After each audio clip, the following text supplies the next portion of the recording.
Kalau menurut kalian bangsa dan ras yang paling unggul di muka bumi adalah Amerika? Bukan. Rusia? Bukan juga. Jerman? Inggris? Prancis? Juga bukan. Cina? Apalagi? Bukan guys. Menurut ahli DNA dari Oxford University, Stephen Oppenheimer, pada acara bedah bukunya berjudul Eden in the East, Surga di Timur, bahwa induk peradaban manusia modern bukan berasal dari Mesir, bukan dari Mediterania, dan tidak juga dari Mesopotamia, bukan pula dari Barat apalagi Cina, tetapi peradaban manusia modern justru dari Indonesia. Iya guys, bangsa ini merupakan pewaris tunggal kejayaan bangsa-bangsa besar di masa lalu. Dan agaknya, Profesor Arício Santos dari Brasil pun selaras dengan teori Oppenheimer. Dalam buku Atlantis The Lost Continent Finally Found, ia menyatakan bahwa titik Atlantis itu ada di Sundaland. Jadi guys, kita tidak pantas bersikap kerdil dengan memelihara sindrom inferior akut alias rasa minder terhadap bangsa luar. Kenapa? Karena nenek moyang kita dulu adalah bangsa yang unggul. Nenek moyang bangsa-bangsa. Jelas ya guys? Lantas, kenapa ada sejarawan menyebut bahwa nenek moyang kita itu tidak beradab, bodoh, penyembah berhala? Itu faktor penjajahan atau kolonisasi guys, yakni pembodohan, pengaburan, dan pembengkokan sejarah oleh kaum penjajah.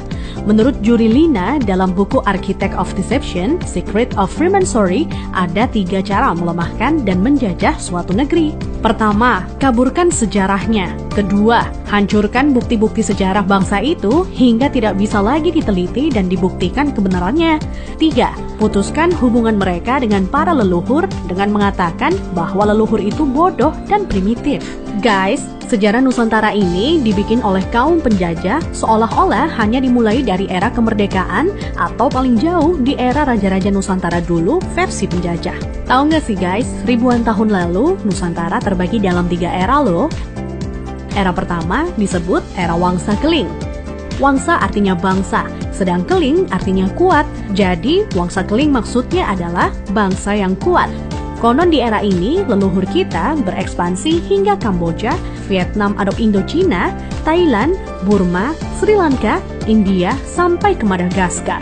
Raja yang terkenal bernama Shailendra.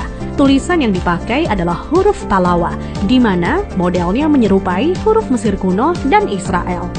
Pusat pemerintahan di sekitar Jogja sampai ke wilayah Dieng. Maka ketika Israel mengklaim masih keturunan Moria, maksudnya adalah Gunung Muria di Dieng guys. Dieng artinya penguasa, kemudian bergeser menjadi Dahnyang atau Dayang, artinya juga penguasa.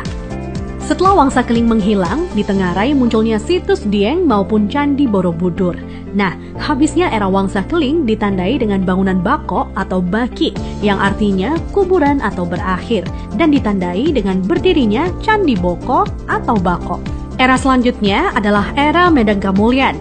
Medang artinya kemajuan dan Kamulyan artinya kemuliaan atau kejayaan. Bahwa Medang Kamulyan zaman kemajuan terutama bidang keagamaan. Agama lebih dititik beratkan dalam sistem pendidikan terpadu mulai dari lingkup kecil hingga besar.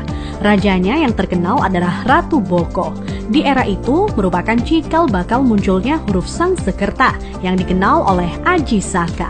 Aji artinya sesuatu yang dihormati, dan Saka artinya penyangga, caga, atau tiang. Nah, tiang jika bergeser ke Cina menjadi Tian atau Tuhan.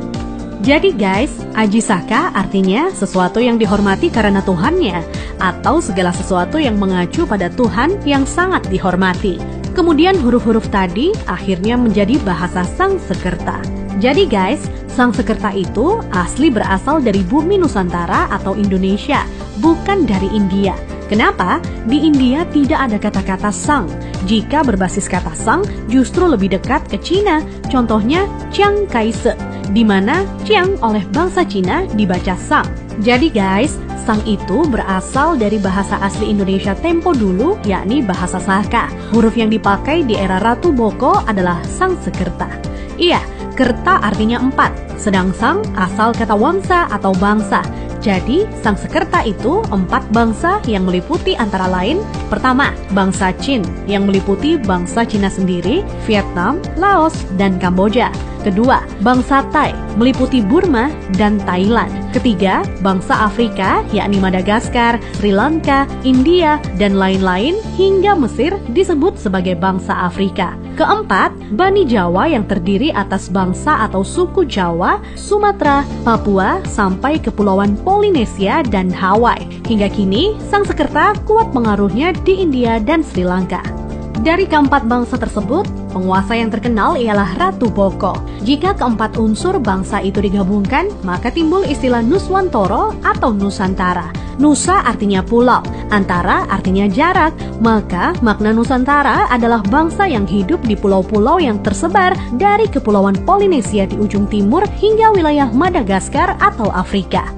Selanjutnya dari era Medan Kamulyan berganti ke era Kahuripan. Kahuripan artinya kehidupan. Raja yang terkenal adalah Hayam Wuruk atau Brawijaya III yang terkenal dengan sebutan Jumadil Kubro sebagaimana makamnya di Troloyo, Trowulan, Mojokerto. Maksud kata Jumadil adalah Jum'ah atau Jumat yang artinya berkumpul atau bersatu dan Kubro artinya besar. Jadi Jumadil Kubro maknanya adalah berkumpulnya sesuatu yang besar atau istilah Sangsekerta disebut Sumpah Palapa. Melalui Sumpah Palapa, Hayam Wuruk berhasrat membangun kembali Nusantara sebagaimana dulu pernah gemilang di era Medan Kamulyan. Ia ingin menyatukan Nusantara yang telah tercerai-berai menjadi beberapa kerajaan atau wilayah kecil-kecil. Dan patih yang melegenda adalah Gajah Mada. Nah, hal yang tidak tercatat atau dihilangkan oleh sejarah modern ialah guratan atau ukiran pada batu sumpah palapahnya Gajah Mada yang ternyata berlafadzkan La ilaha illallah, tiada Tuhan kecuali Allah. Itulah guys catatan yang hilang dari sejarah leluhur kita yang menurut Arisio Santos. Leluhur kita merupakan nenek moyang bangsa-bangsa.